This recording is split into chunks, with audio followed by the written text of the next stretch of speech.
செய்திகள். நாடளாவிய ரீதியில் பாடசாலைகளுக்கு அருகில் நடைபெறவுள்ள கருப்பு கொடி போராட்டம். பொது போக்குவரத்து சேவை தொடர்பில் வெளியான விசேட வர்த்தமானி. கேரள கஞ்சாவினை சூட்சுமமாக விற்பனை, கைதானவர் குறித்து விசாரணை. கடலில் மிதந்து வந்த பானத்தை குடித்த மீனவர்கள் பலி எண்ணிக்கை 4ஆக உயர்வு, 2 மீட்பு. கடவுச்சீட்டுகள் தொடர்பில் வெளியான முக்கிய அறிவிப்பு. நாடு தழுவிய ரீதியில் பாடசாலைகளுக்கு அருகாமையில் நாளைய தினம் கருப்பு கொடி போராட்டம் ஒன்று முன்னெடுக்கப்பட உள்ளதாக அறிவிக்கப்பட்டுள்ளது. அண்மையில் ஆசிரியர்கள் மற்றும் அதிபர்களினால் கொழும்பில் முன்னெடுக்கப்பட்ட எதிர்ப்பு போராட்டம் மீது கண்ணீர் புகை பிரயோகம் மற்றும் நீர்த்தாரை பிரயோகம் மேற்கொள்ளப்பட்டது. இந்த நடவடிக்கையை எதிர்த்து நாளைய தினம் கருப்பு கொடி போராட்டம் ஒன்று முன்னெடுக்கப்பட உள்ளது. மேலும் தாக்குதல் முற்கொள்ளப்பட்டமை தொடர்பில் எதிர்வரும் 4ஆம் தேதி அனைத்து தொழிற்சங்கங்களையும் கொழும்பிற்கு அழைத்து பேச்சுவார்த்தை நடத்தப்பட உள்ளதாக தெரிவித்துள்ளார்.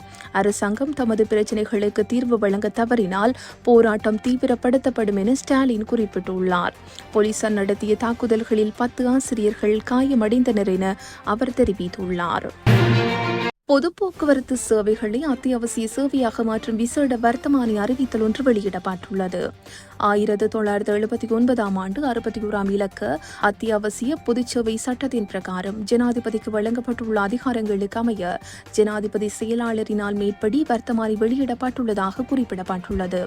அதன்படி பயணிகள் அல்லது பொருட்கள் போக்குவரத்துக்காக வீதிகள், பாலங்கள் மற்றும் தொடருந்து வீதிகள், தொடருந்துகள் போன்றவற்றின் மூலம் போக்குவரத்து சேவைகளை இலகுபடுத்துவதற்கு பராமரிப்பதற்கும் உரிய வர்த்தமானி அத்தியாவசிய சேவையாக மாற்றப்பட்டுள்ளது.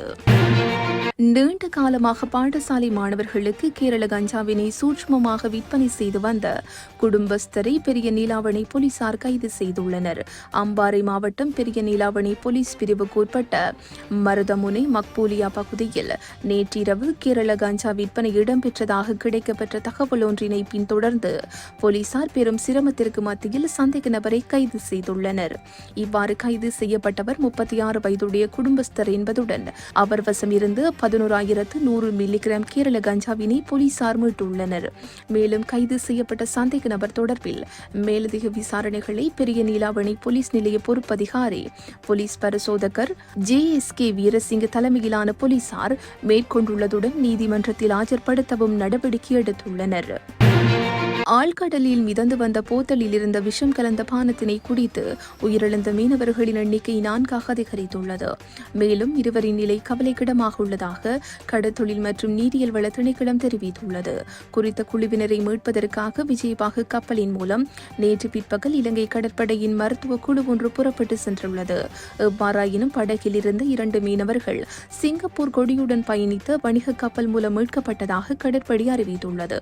கடந்த 4ஆம் தேதி தங்காலை மீன்பிடி துறைமுகத்தில் இருந்து டெபோன் 5 என பெயரிடப்பட்ட பல நாள் மீன்பிடி கப்பல் பயணித்தது.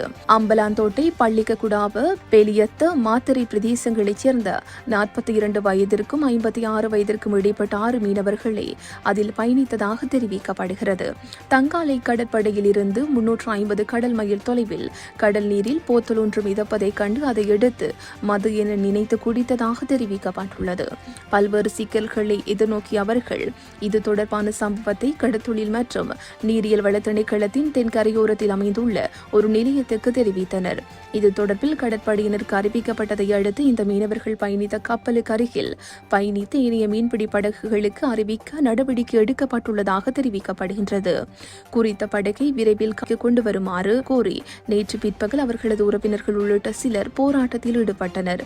இதனால் தங்கல்ல, மாத்தறை பிரதான வீதி, பள்ளிக்குடாவ பகுதியிலிருந்து தடைப்பட்டிருந்ததாக போலீசார் தெரிவித்தனர். மீனவர்கள் படகை மீண்டும் கரைக்கு கொண்டு வரும் வேளையில் தொழில்நுட்ப கோளாறு ஏற்பட்டுள்ளதாக கடற்தொழில் மற்றும் நீரியல் வள திணைக்களத்தின் பணிப்பாளர் நாயகம் சுசந்த ககவத்த தெரிவித்துள்ளார்.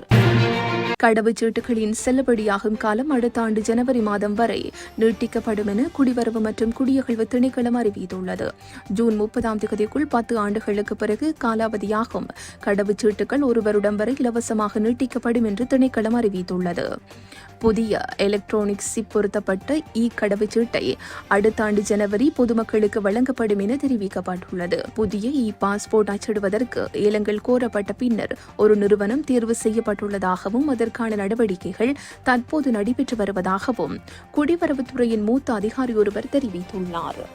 இத்துடன் இன்றைய பிரதான செய்திகள் நிறைவு பெறுகின்றன. உச்சி மீது வானிடிந்து வீழுகின்ற போதிலும்